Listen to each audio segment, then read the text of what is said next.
11월 8일 늦은 밤 방송을 시작하겠습니다. 현재 시간 10시 25분인데요. 비트코인이 4,720만원. 또 하나의 매물대를 만들고 있죠. 이 지지라인을 만들고 이 물량을 소화하고 밑에 이동평균선에 따라오고 있습니다. 이 지지를 받고 물량을 소화하면서 가지 않을까. 이미 시장은 방향을 틀었다. 다만 흔들기가 진행되고 있을 뿐이다. 이렇게 생각을 합니다. 제가 일관되게 말씀을 드리고 있죠. 상승, 물량 소화, 상승, 물량 소화. 이 과정에 있다. 한눈에 들어오시죠. XRP 가격도 마찬가지입니다. 자, 리플 스웰 소식과 함께 차분히 어떤 소식이 나올지 지켜보시고요. 920원 언저리죠. 똑같이 지금 물량 소화의 과정을 겪고 있어요. 투심이 결정될 수 있는, 그쵸? 그 꼭지점에 와 있네요. 단기적으로 물량을 소화해 나가면서 간다. 뭐 IPO 소식이 없었다. 또 흔들기가 진행될 수 있겠죠? 그러나 이전과는 다르게 물량을 소화하고 갈 확률이 무척 높습니다. 이유는 위험 자산 속으로 방향이 쏠렸기 때문에.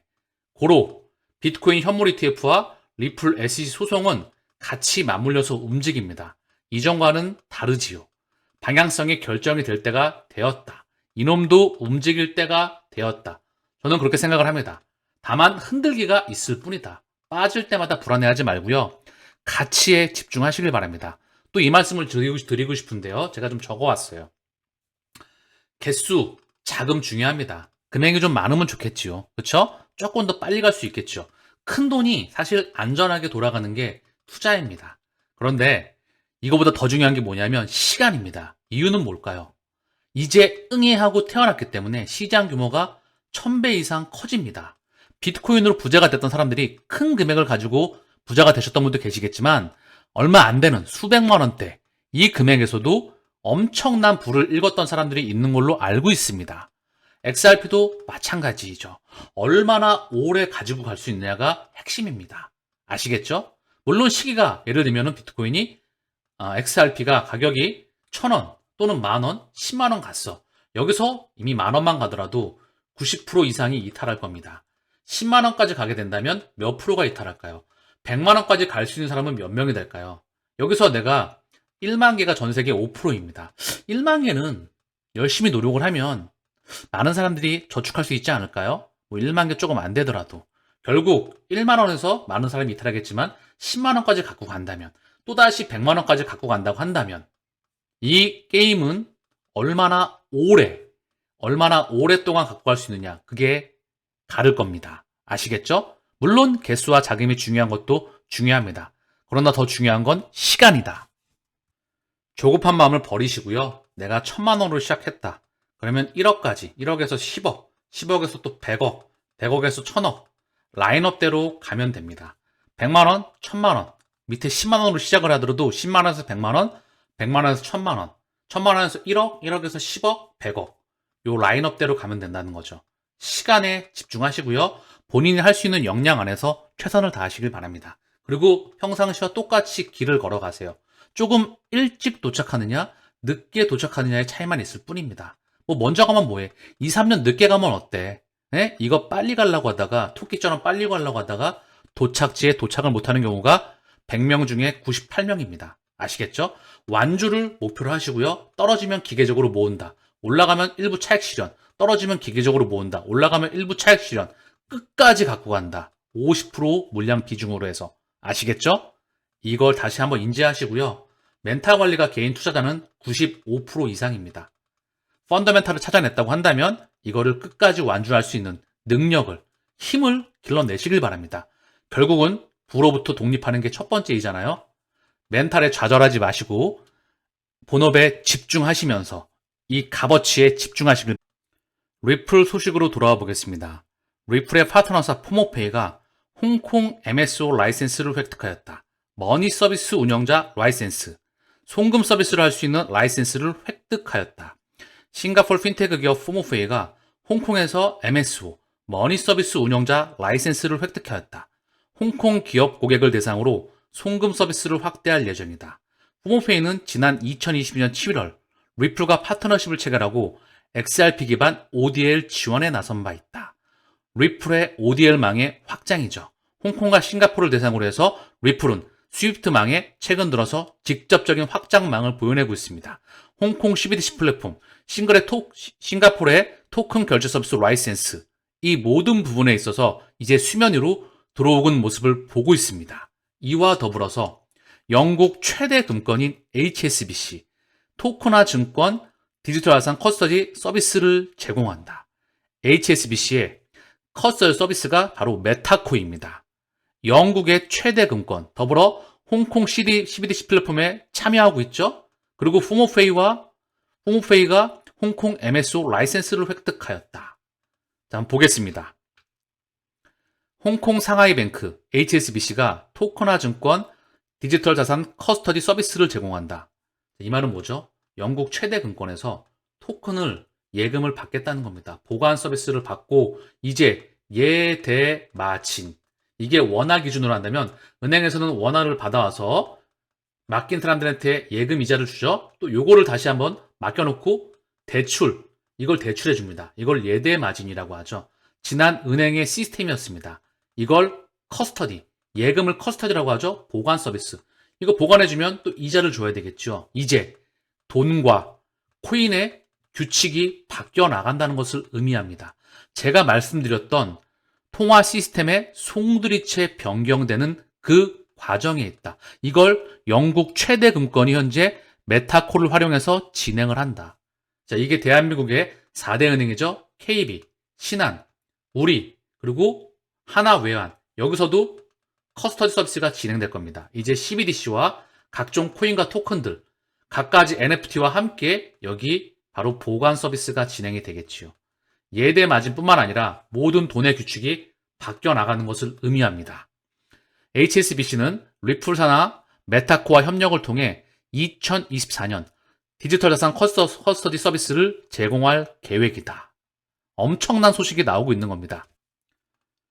HSBC 증권 서비스 담당자는 디지털 자산 시장이 계속 성장하면서 자산 소유자들의 커스터디, 펀드 관리에 대한 수요도 함께 늘어나고 있다.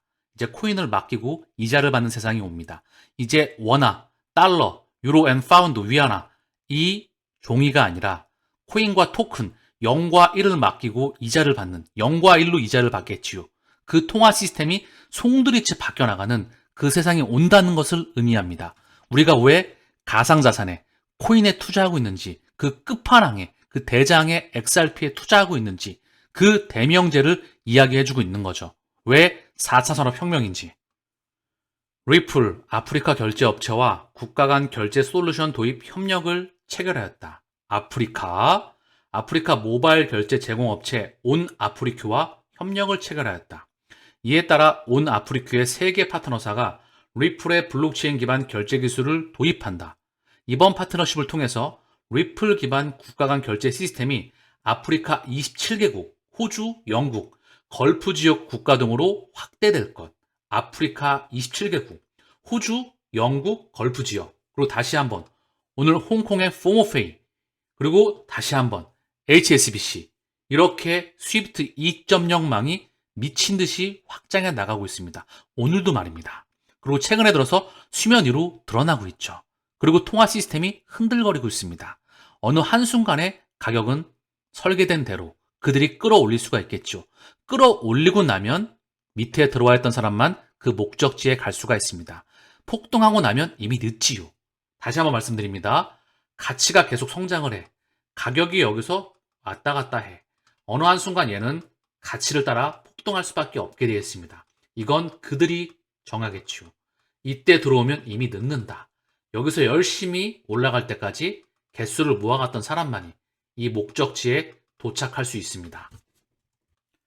리플 IPO 소문 실현 가능성이 낮은 이유. 야신 모바라크.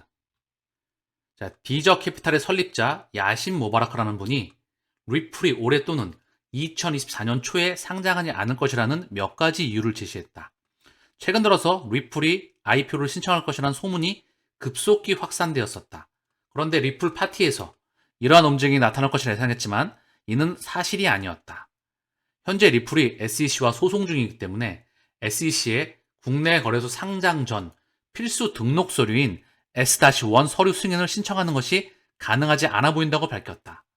자, 국내 거래소에 상장하기 전 필수 등록 서류를 제출해야 되는데 그것을 신청하는 것이 가능하지 않아 보인다.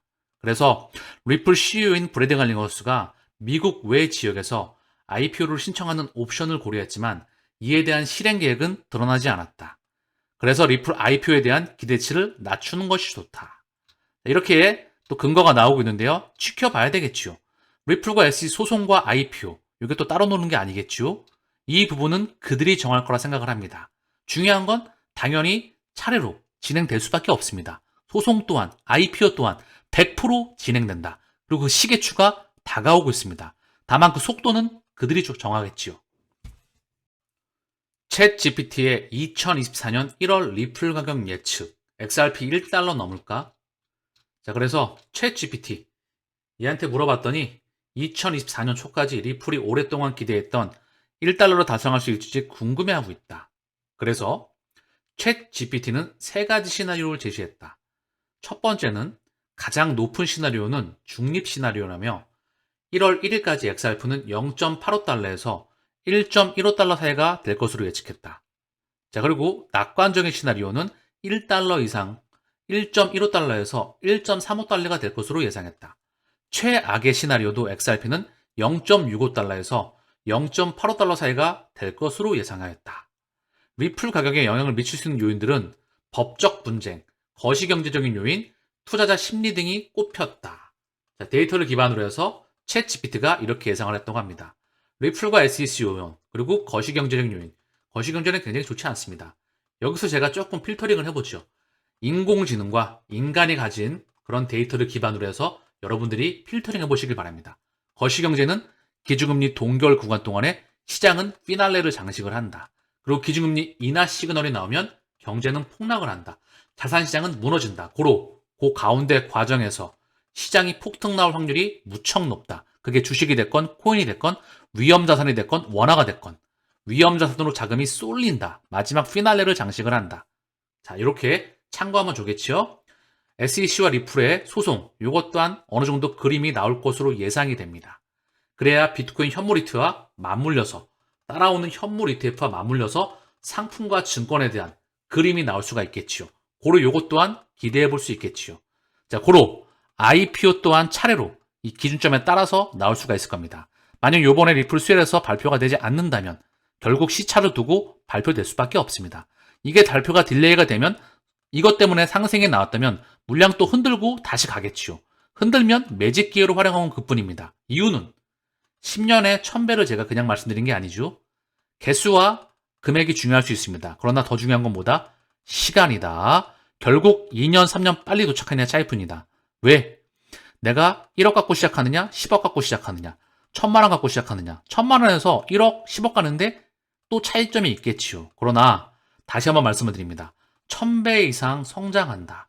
결국 시간이 좌우할 겁니다.